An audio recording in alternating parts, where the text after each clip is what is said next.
लेकिन आज उसी कांग्रेस ऑफिस में फिर वैसा ही सन्नाटा पसरा हुआ है। लेकिन बड़ा सवाल यह है कि राहुल गांधी को अब कुछ कड़े कदम उठाने होंगे पार्टी को दोबारा से अपने पैरों पर खड़े करने के लिए, क्योंकि क्षेत्रीय पार्टियों के साथ साथ कांग्रेस की जो हालत है वो भी अब देशव्यापी, अगर हम कंट्री वाइड की सिनेरियो की अगर हम बात करें तो कांग्रेस की हालत फिलहाल कुछ ठीक दिखाई नहीं देती।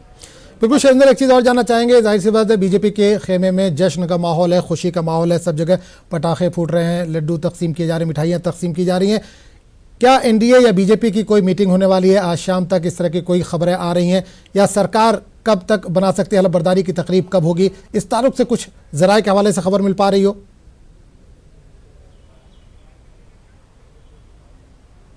देखिए, सबसे बड़ी बात यह है कि ये एक बहुत बड़ी जीत है प्रधानमंत्री मोदी के लिए, और जिन मुद्दों को लेकर उन्होंने चुनाव प्रचार किया था, जिसमें आतंकवाद का मुद्दा था, राष्ट्रीय सुरक्षा का मुद्दा था, और प्रधानमंत्री मोदी ही इस मुहिम का चेहरा बने थे। इसके बाद अब जब अकेले बीजेपी ही 300 का आंकड़ा पार कर चुकी है, ऐसा माना जा रहा है, जो फिलहाल जो रुझान जो चल रहे हैं उसके मुताबिक, अब ऐसे में सिलसिला शुरू हो चुका है बधाइयों का भी।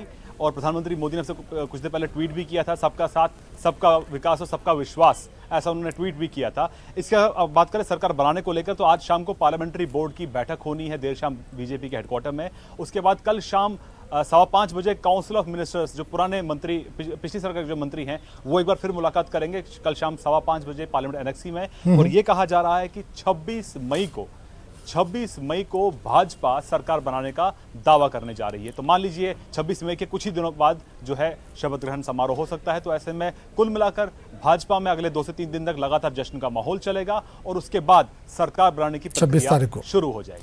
बिल्कुल, एक चीज़ और जानना चाहिए, क्या पोर्टफोलियो में कुछ तब्दीली की जा सकती है? इस तरह से कुछ खबरें आ रही हैं क्या शैलेंद्र, जरा के हवाले से?